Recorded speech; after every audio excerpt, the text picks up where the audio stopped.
Hello everyone, I'm very glad that you're joining this story. Subscribe, like and comment. Enjoy the story, smile more often. The thing about family holidays is that they never really go the way you think they will, and this Christmas dinner was no exception. From the outside, it looked like one of those perfectly curated holiday moments, warm lights strung across the porch, the scent of cinnamon rolls leaking through the screen door, and a fake fireplace crackling from the oversized TV above the mantel. Jason's family had always been about appearances, and Linda, his mother, was the queen of the damn stage. We arrived at 5, right on time, even though Linda had made it very clear in the group text, sent 3 separate times in all caps, that dinner would start sharply at 5. She greeted us with her usual overly rehearsed smile and a glass of Chardonnay already half empty in her hand. Her eyes did that thing they always did, scanned me from top to bottom like she was checking for damage on a rental car. I smiled back, ignoring the flicker of disapproval in her face as her gaze landed on my waistline. I'd gained some weight since the pandemic, and I won't lie, I'd been self-conscious about it. But I was working on it, in therapy, in movement, in food, in mind. I didn't need her silent commentary pretending to be concerned. Jason didn't notice any of this. Or maybe he did, but years of being Linda's son had trained him to file that kind of stuff away in the not worth the fight folder. We moved inside, hung our coats, and joined the rest of the family. The cousins were already into the whiskey, the kids were screaming in the playroom, and Linda was fluttering from person to person, adjusting throw pillows that didn't need adjusting and asking everyone if they'd tried her new kale stuffing recipe. Every word out of her mouth felt like it was dipped in artificial sweetener, too sweet to be real. Dinner was exactly what you'd expect. Overcooked turkey, dry conversation, and forced laughter after every passive-aggressive jab Linda slid in under the guise of holiday cheer. Jason, remember when you used to bring home girls who could eat and not gain a pound? She said with a laugh, patting my hand like she didn't just punch me in the face. I smiled, even managed to chuckle like it didn't sting, because that's what you do when you're not the favorite daughter-in-law, you survive. But the real moment, the one that cracked something open inside me like a dropped wine glass on tile, came after dessert. Linda stood up with a little grin on her face and said, "Well, I have one more gift to hand out tonight, and I saved the best for last." Everyone oohed and smiled like they were at some talk show giveaway. She walked over to me, holding a neatly wrapped box with a red ribbon and a glittery gift tag that read, "To Hannah, because you deserve to feel your best." I already knew it was going to be bad.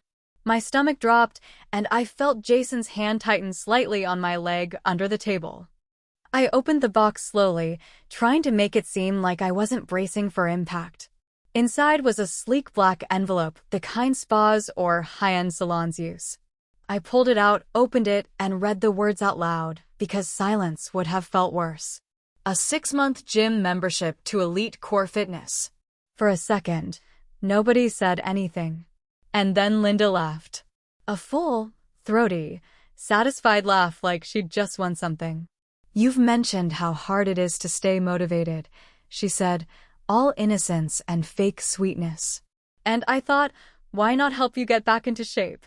I mean, weddings are forever in photos, right? Everyone laughed. I mean everyone. Even Jason chuckled nervously like his default settings were stuck on defend mom, offend wife, repeat. His uncle slapped his knee, and one of his cousins actually raised a glass. The sound of their amusement hit me like a goddamn truck. I laughed too. I don't even know why.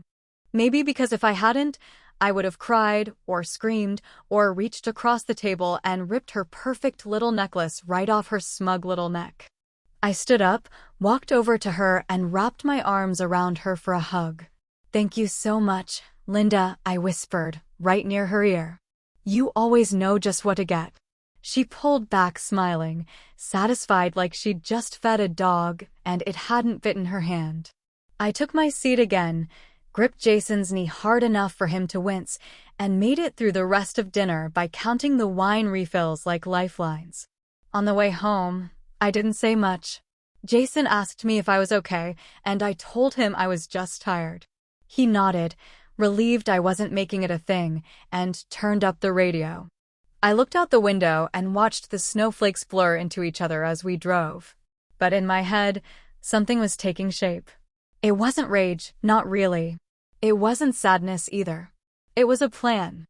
The kind of plan you don't write down but start carving slowly into your soul, letter by letter, until it becomes part of who you are. Because the truth is, it wasn't about the gym membership. It wasn't even about the laughter, or the public humiliation, or Jason's spineless chuckle. It was about the years leading up to it, the slow drip of disrespect, the eye rolls, the not-so-subtle suggestions that I was never quite enough for her boy. It was about the way she wielded shame like a scalpel and expected me to bleed quietly every time. That was the moment. Right there in the car, snow falling soft against the windshield, Jason humming along to some Christmas song like we were in a damn Hallmark movie. That was the last time I let her laugh at me without consequence. There's a kind of warfare people don't talk about, the kind that isn't loud or bloody or full of shouting matches and broken plates, but slow and invisible and almost elegant in its execution. That's the war I decided to fight after that Christmas dinner, after the gym membership, after the laughter that made me feel like a joke in my own life. And the first rule of that kind of war is simple. You don't let them see you coming. So I didn't lash out. I didn't cry in front of Jason or throw the card in Linda's face or even complain when we got home. Instead, I smiled more. I sent thank you texts. I left glowing comments on her Facebook posts like some perfect daughter-in-law out of a Norman Rockwell painting. But behind every polite nod and sugary word, I was filing things away. Snide remarks, loaded compliments, offhand insults hidden in casseroles and centerpieces. Each one went into a little drawer in my mind labeled evidence. I didn't know exactly what I'd do with it yet, but I knew the time would come. Now, Jason is a good man, but like most men raised under the thumb of a narcissistic mother, he didn't see the full picture. He thought Linda's little digs were just quirks, just her way of showing love. And for years, I'd let him believe that, because what else do you do when the love of your life is blind to the villain in the next room? But something shifted in me after that dinner. I wasn't going to pull him away from his mother. I was going to let him walk there himself, one breadcrumb at a time. So I started dropping those breadcrumbs. Subtle things like asking him if he remembered how she reacted to our engagement when she told me I should get a nose job before the photos. Or reminding him of the time she told me my homemade stuffing tasted like regret.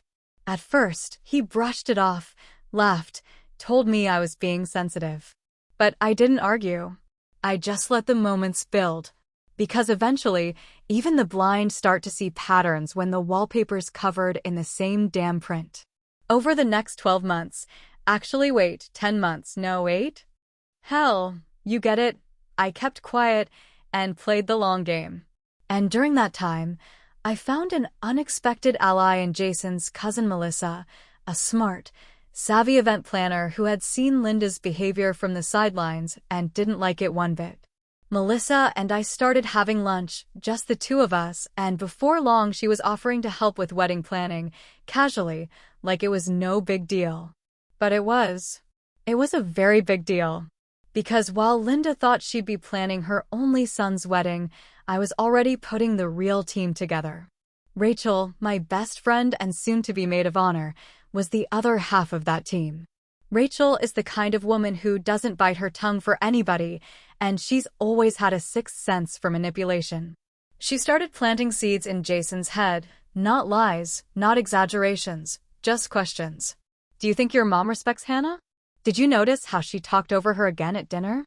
Is that the kind of role model you want for your kids someday? At first, Jason resisted. He was defensive, twitchy, like someone poking around a wound he didn't know he had.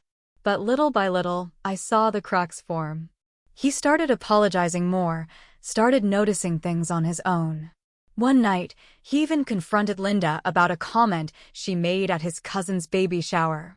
She'd said, "Let's hope this one bounces back better than Hannah did after quarantine," and Jason, bless him, actually pulled her aside and told her it wasn't okay. She cried, of course. She always cries when she's cornered, like a raccoon pretending to be a kitten. And she told him he was choosing me over her. I didn't gloat. I didn't rub it in his face. That's not how this game works. Instead, I let him feel the discomfort, let him sit in it, because growth only happens when people are willing to stay uncomfortable long enough to ask themselves why. Meanwhile, Linda was still under the impression that she'd be front and center at our wedding, probably making a toast and giving herself a standing ovation.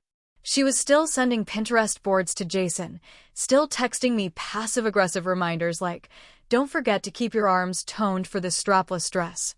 I responded with hearts and thank yous, screenshotting every single message for my folder.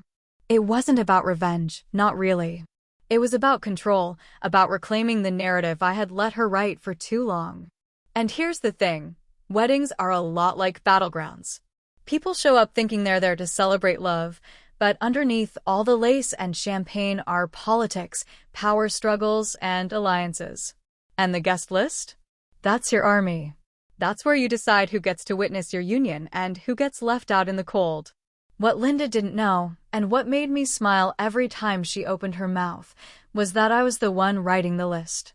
Me. Not her. She thought she was planning a celebration. I was planning a purge. The wedding was coming. And Linda didn't know I was writing the guest list. It's strange how the smallest things, the tightness of a tone, the pause before a compliment, the silence after an insult, can tell you more about someone than the words they actually speak.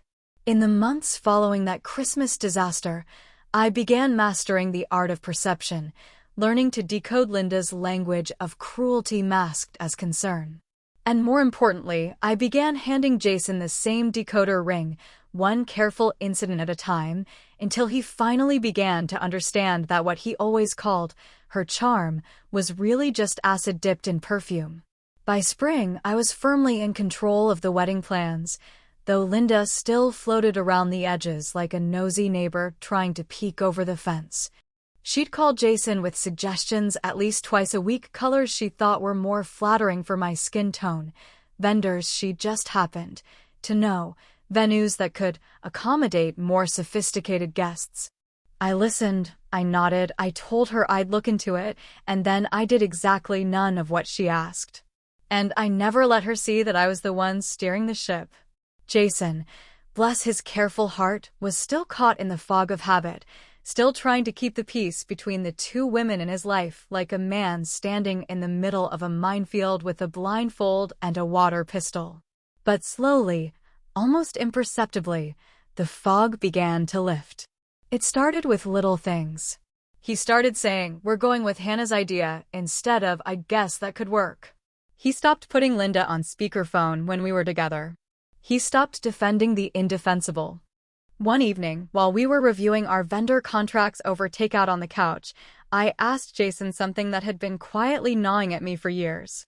I asked him if he remembered his high school graduation party, the one where Linda told everyone, including his teachers, that he'd barely made it through algebra because of his video game addiction. I saw the flicker in his eyes, the way he flinched like someone had just opened a door he thought was locked forever. He laughed, uncomfortably, and said, "I haven't thought about that in years." But I could see it landed. That was the thing about Linda. Her words didn't stab, they eroded. Slowly, steadily, until your self-worth was nothing but a fragile husk of what it could have been. And Jason had been living with that erosion his entire life. He just thought that was what family felt like. Rachel, of course, wasn't nearly as subtle. She'd never liked Linda, and once she realized I was finally willing to play offense, she turned into a woman on a mission. She threw a party one Saturday in May, a casual rooftop gathering with Jason's old college friends, a few of her coworkers, and a playlist full of early 2000s hits that made everyone feel young and nostalgic. It was the kind of night where people drank too much sangria and shared too many secrets. Linda wasn't even supposed to be there. But she'd caught wind of the party from Facebook, where she stalked Rachel's posts like a woman starved for control, and she called Jason the day before, insisting she drop by with a bottle of wine and say hello. Jason, too polite to say no, agreed. I didn't fight it. I wanted her to come. And come she did. She arrived wearing a string of oversized pearls like she was heading to a country club brunch instead of a rooftop party. Her makeup was flawless, her lipstick just slightly too dark for the occasion, and her judgment came in thick, invisible waves. She hugged Jason, air-kissed Rachel, and completely ignored me until it became too awkward not to say hello. Then she handed me a bottle of white wine and said, "I picked this up for you. It's light and not too sweet, just like your personality." I didn't even blink. I just smiled and thanked her, already marking the moment in my mind for later. But the real fireworks came 2 hours in. After 3 glasses of wine and 1 tequila shot. Linda was never good with liquor, and when she lost control, the mask slipped fast and hard. She found herself surrounded by a group of Jason's friends, people who hadn't seen her in years, and someone made the mistake of asking, jokingly, if she was excited for the wedding. "Oh, of course," she said, too loudly. "Though I've kept my expectations low. Hannah's taste is very simple." She laughed. No one else did. "But I suppose as long as she doesn't wear white, we'll all survive." "She's not exactly the blushing bride type, is she?" Another awkward pause. Then, as if that wasn't enough, she leaned in closer and added, "Between you and me, I give it 5 years. Max." I wasn't in that group, but Jason was. I saw his face from across the patio, how his jaw clenched, how the color drained from his cheeks, how the little string holding together decades of rationalization finally snapped in the back of his mind. He didn't say anything in that moment. He didn't storm off or make a scene. But later, as we left the party and climbed into the car in silence, I could feel the shift in the air. He drove with both hands gripping the wheel, too tightly, like he was holding something in that he didn't trust himself to let out. We got home, kicked off our shoes, and sat down on the edge of the bed. And for a minute, we just sat there in silence, the way people do when the truth has finally walked into the room and refused to leave. Then Jason turned to me, eyes wide open in a way I hadn't seen before, and he said 10 words I never thought I'd hear from him.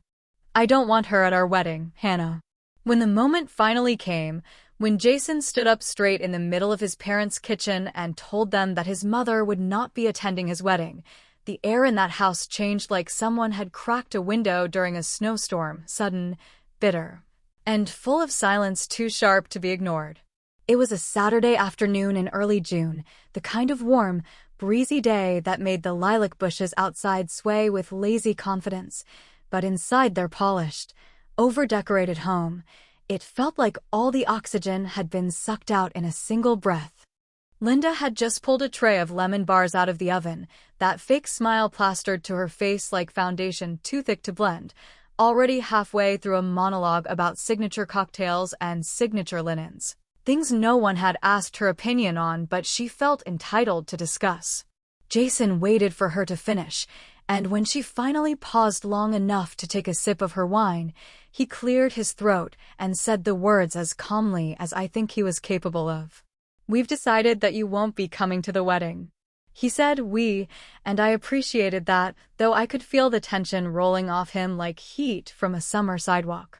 Linda froze, her glass hovering midair like she didn't know whether to sip it or throw it.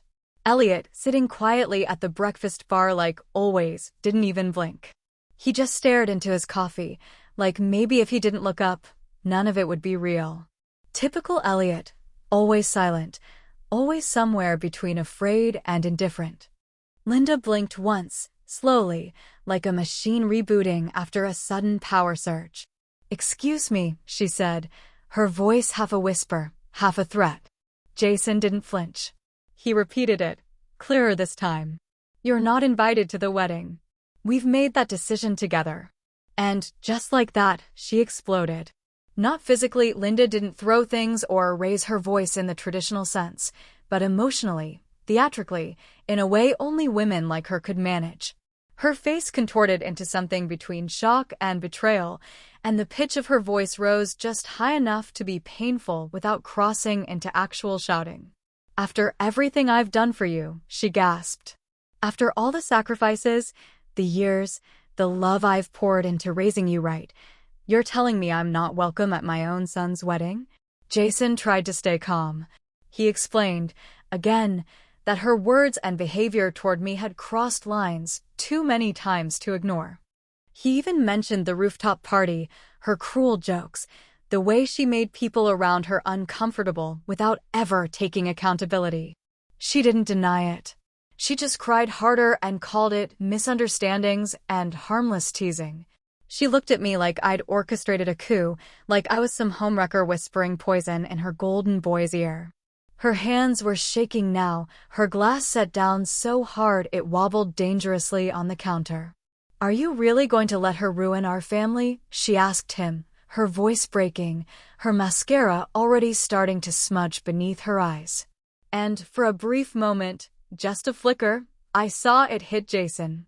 The weight of it, the fear, the guilt, the deeply rooted, generational pull of loyalty to someone who never truly earned it. His jaw tightened, and he looked at me like he needed an anchor, like he wasn't sure if this was justice or cruelty. That's when I started to feel it, too, the doubt creeping in like mold under fresh paint. Was I pushing too hard? Was this revenge for years of humiliation, or was it finally protection? I had asked for space, for respect, for peace on one of the most important days of my life. But now here she was, crying like she'd been sentenced to exile, clutching her pearls like a woman on the verge of collapse. And Jason was wavering. I could see it. I could feel it in the subtle shift of his body, in the way he hesitated to speak, in the way he glanced at his father as if asking for backup he knew he wouldn't get. Elliot finally spoke. One sentence, soft and almost invisible. "Maybe it's for the best," he said, still not meeting anyone's eyes. Linda turned on him like he'd slapped her. "You're siding with them," she cried. "With her?" Elliot said nothing else. He just got up and walked out of the room. Jason watched him go, eyes wide with a kind of heartbreak I hadn't seen in him since his grandmother's funeral. We left not long after that, with Linda sobbing into her linen napkin like it was the end of the world and not just a boundary finally being drawn. She didn't follow us out. She didn't slam the door. She just sat there, alone in her perfectly curated kitchen, crying into the lemon bars that no one had touched. The car ride home was dead silent. I didn't speak. Jason didn't speak. The radio stayed off, and the only sound was the hum of the engine and the occasional whisper of wind through the half-open window. I kept waiting for him to say something, to second-guess the decision, to shift blame onto me the way people sometimes do when they're scared of the fallout they helped cause. But he didn't. He just drove. That night, I lay awake for hours, staring at the ceiling, listening to Jason breathe beside me. His sleep was uneasy, shallow, restless. He was still wrestling with the guilt, still carrying the weight of being the son who finally said no. And me? I was stuck in the space between pride and discomfort, wondering if cutting her out was a bold reclaiming of our future or just a cold calculation I'd convinced myself was justice. The next morning, I made coffee, fed the cat, and tried to go through the motions like nothing had shifted. Jason left early to meet with the florist, needing space, or maybe just distance from the fallout zone. And then, right around 10:30 in the morning, there was a knock at the door. When I opened it, I wasn't surprised, not really. Linda stood there, makeup smudged, her hair pulled back hastily, no pearls this time, no mask, no wineglass. Just her, bare and desperate and trembling. And before I could say a word, she dropped to her knees on my front porch, tears spilling down her face like a faucet finally turned all the way on, and she said my name like it hurt her mouth to form it. "Hannah," she sobbed. "Please, just talk to me." There's a strange kind of quiet that comes with watching someone who once saw themselves as untouchable finally hit the ground. Not loud or explosive, but soft, like the last drop of rain on a dry roof, like the hush in a room after the music stops. That's what I felt as I stood in the doorway and watched Linda, proud and cold Linda, kneeling on the porch in her wrinkled blouse, hands shaking, mascara melted into the soft lines around her eyes. She didn't look like a villain anymore. She looked like a woman who'd lost control of the only stage she knew how to dominate, and in that moment, I didn't feel hate. I didn't even feel anger. I just felt tired. She was sobbing the way people do when they think they're on their last chance, the kind of cry that's more desperate than apologetic, more about survival than remorse. She asked me again, just talk to her, just give her a minute. So I stepped outside, closed the door behind me, and sat down on the edge of the porch without saying a word. I let the silence stretch out like a warning. She wiped her face and looked at me like she was seeing someone new, someone she hadn't expected. Maybe she thought I'd gloat or slam the door in her face. Maybe she expected fury or cold revenge. What she didn't expect was calm. "I didn't come here to fight," she said, her voice ragged, her breathing unsteady. I need to explain. I didn't know things had gotten that bad between us. I never meant to make you feel unwanted or disrespected, or I cut her off, not with words, but with a look. The kind of look that says, you know better. You just hoped I didn't. And for once, she stopped talking. She just looked down at her hands, fingers twisted together like she was trying to hold on to something slipping through her skin. "I know I've said things," she whispered finally, "things I can't take back. I was wrong. About you. About a lot of things." I didn't reply. I let the words hang in the air like wet laundry, uncomfortable, heavy, and waiting to be dealt with. I could feel her watching me, waiting for a lifeline, some thread of kindness she could tug on to climb out of the mess she'd made. And I almost gave it to her. Almost. Instead, I reached into the back pocket of my jeans and pulled out an envelope. Thick, sealed, with her name written in neat cursive on the front. I handed it to her without saying a word. She looked at it, confused, and then slowly tore it open. Her eyes scanned the page. Her mouth opened just slightly in disbelief. It was a 6-month membership to Elite Core Fitness. The exact same gym, the exact same package she had given me last Christmas with a smirk and a laugh and that smug line about feeling my best. Except this time, the message inside wasn't typed. It was handwritten. To Linda, it said. Because everyone deserves a chance to feel like enough. She looked up at me, stunned. Her lip trembled, not from pride, not from anger, but from something deeper, something she hadn't let herself feel in years. Shame. She folded the paper back up with slow, deliberate care and held it in her lap like it was fragile. "I guess I deserved that," she said finally, barely louder than the wind. I didn't answer. Not with words. I just smiled. And this time, it wasn't forced. It wasn't bitter. It wasn't even triumphant. It was clean. Simple. Genuine. But the story didn't end there, because nothing ever really ends neatly, especially not when it involves blood and love and the mess in between. Jason came home later that afternoon, his mood lighter than it had been in weeks. He had a bag of donuts in his hand and a hopeful kind of tired in his eyes, like maybe we were finally moving on. I told him Linda had come by. I told him she cried. I told him what I gave her. At first, he didn't say anything. He just stared at me like I was speaking another language. Then his mouth tightened, and he set the bag down on the counter a little too hard. "You gave her what?" he asked, not angry exactly, but not neutral either. I repeated it, calmly, clearly, and he shook his head slowly, like he was trying to make sense of something he didn't want to believe. "You planned that? You carried it around? You waited for her to show up just so you could give it back to her like some kind of twisted gotcha moment." "It wasn't twisted," I said, though I could already see where this was going. "It was symbolic. A way to close the circle." He stared at me. And then he said, "You became her, Hannah. You planned the punchline and waited to deliver it. You didn't rise above it. You just turned it back around and called it justice."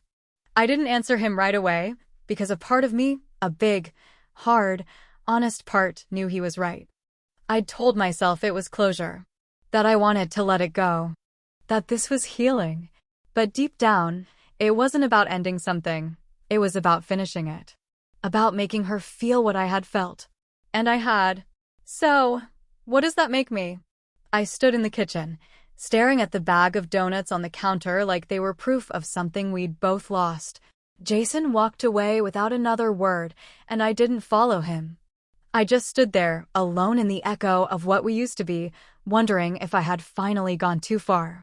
2 days later, a card arrived in the mail. No return address. Just thick paper, black ink, her handwriting. Inside, one sentence. I was wrong about you. I smiled. Because for the first time, she was right.